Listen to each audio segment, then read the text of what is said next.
male friends can be more intimate than they used to. Nope. And the lines of sexuality are more fluid than ever. Nope. And people aren't so quick to judge or label. Please stop. Boys, in 1997, I was 16 years old, and that's when this movie came out. It's Private Parts, the story of Howard Stern. And, of course, I wanted to see it. Of course, I did see it. And, of course, it was pretty awesome. Why? Because for a very long time, Howard Stern was the king of controversy. And he was the counterculture. You know, he was the main figure in counterculture, in American counterculture for a very, very long time. And he's been very, very successful at it. But like I said, with the South Park, in the South Park video, you become the counterculture, then you become the culture, and then, you know, you become the establishment. And that is something that Howard Stern did. Like, he's an even greater example than Trey Parker and Matt Stone were at South Park, because he was just like, I mean, if you ever watched a movie or you just know his story, you know, he's been fired from like everything because of how edgy and off the rails that he was. And now, like since in the time since, he's become stupid rich. I mean, ridiculously rich. I mean, he could have not given up, but, you know, stepped aside a really long time ago, but also picked up a ton of different quirks, including, you know, this germophobia thing. So when the pandemic came around, I mean, this man, he completely lost his mind. And so I'm finding it interesting and funny how his show's just now coming to an end when for the longest, for like probably the past definitely 20, 25 years, he's been, you know, the establishment. You know, once the establishment realizes that the counterculture's been moved to the culture, then they slide on in with a ton of money and a whole bunch of different perks. And that's what we saw. But I mean, this is taking place over the course of my life back in 1990s. Well, even before, I'm talking about most of the things that take place in the movie are taking place throughout the 70s and the 80s, you know, as you could probably see from the style and the direction. But in either ways, the reason I'm making a video about this is because it's just a perfect example of how, you know, things that are deemed counterculture become the culture. The establishment takes control, a whole bunch of money, and boom, they're pushing whatever establishment, you know, they're using their influence in service of the establishment. And he really, really did that when it came to the pandemic. You know, I mean, I believe the man's still tweaking out about I believe he was a germaphobe before, but I mean, since it was game time after the pandemic. And what just strikes me as funny is the plummeting ratings are the reason why he's being shown the door. Like he could have, like, and that blows my mind. He could have been out a long time ago with all the money, all the fame, all the notoriety, particularly when he really started going off the bridge with the germophobia. Now there's tons of the black thing. Deal is that is what it is, right? Who cares?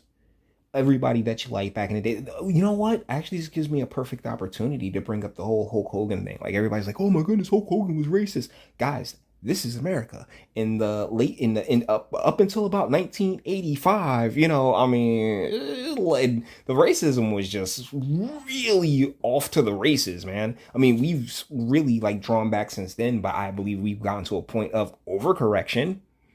And it stems from 2008, from the whole Obama push to, you know, just recently. Like, it's just now. And a lot of people are like, "Oh my goodness, like, you don't care that it's racist?" And it's like, it never should have, right?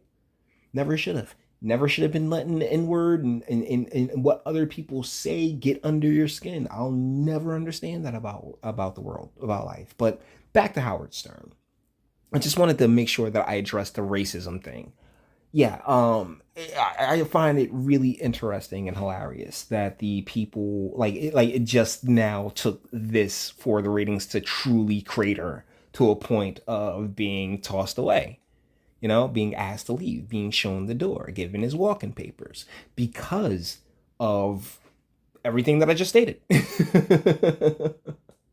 Like most people should have realized what an establishment shill he had become, a long time ago. And another tangent I can go on here is about how, like they don't even get a chance, and particularly when it comes to black artists and black entertainers and quote unquote black influencers, they don't even get a chance to be authentic. They just, yeah, you don't sniff, the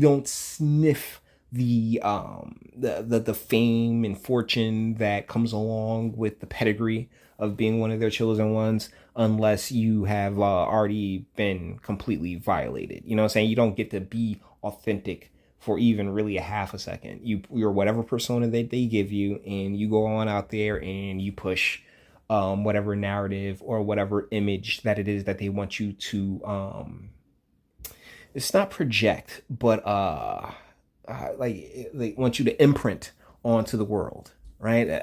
We've gone over this on the channel so many times, where you know the role of what's now called influencers, but entertainers and the entertainment industry in general. It exists to ultimately push us further away from God and push us further away from who we are and who we're supposed to be. It's what they want you to be. When you see the YNs running around, right? They're nothing but what the powers that be want them to be, so they too can try to live out this projection and the culture around them.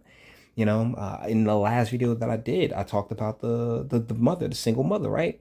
That the government pays to be a single mother, and via EBT and all this different government assistance, all these different programs that they can slap them up into. Like, yeah, it's just it's all projection, it's all imprinting and mirroring. And at the end of the day, I'll always encourage everybody that I know to think for themselves. And the saddest part is that most people will sit there, be completely drawn into an influencer, but swear they're thinking for themselves, when in reality you just chose the influence. You didn't really choose the message or the true subjectivity of whatever matter it is that you're so quote unquote passionate about. Remember, boys, emotions are dead to us. But a lot, when people do get in their feelings, well, shoot, the results tend to speak for themselves. I know this kind of went a different place, but when it comes to Howard Stern, I just really wanted to point out that one bit about him, counterculture, culture, establishment. Boom. 1, 2, 3. But you may disagree. That's what comment sections are for. Till the next one.